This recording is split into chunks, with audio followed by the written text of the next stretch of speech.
موقف محرج حصل معانا كلنا لما دخلنا الحمام عند ضيوف. بعد اذنك يا عم ولو سمحت، هو فين الحمام؟ جوه يا خلود، في وشك اهو. تمام، هستأذن بس انزل صباعين بسرعه وجاي. خالد ابني ده بقى نضيف نظافه. الواد بقول له انا شاكه انك مش من عيلتنا. والله لو طلعتها مره واحده هتفضح، هطلعها سنه سنه.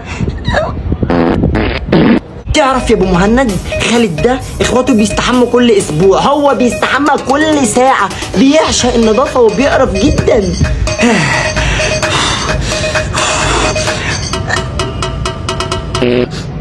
ربنا يحميه يا رب. هو خلود ما شاء الله عليه بيحب النظافه جدا وبيهتم بنفسه. قوي قوي قوي. الحمد لله طلعتها على مراحل. شد السيفون بقى لحسن الريحه تفحفح. هو الواد خالد اتأخر في الحمام كده ليه؟ خلود محتاج حاجة؟ السيفون فاضي مش عايز يملى ليه؟ لا شكرا يا عم شكرا، هسيبها لهم بقى تعطر الشقة، أعمل إيه يعني؟ أنا جيت اتأخرت كده ليه يا ابني؟ ده أنا مزنوق والله. بعد إذنك هخش الحمام دقيقة وطالع. لا أمي ما تخليهوش يدخل.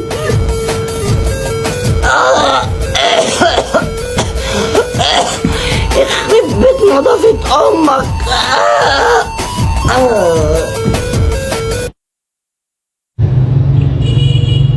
فرحان يسأل الناس ماشية في الشارع.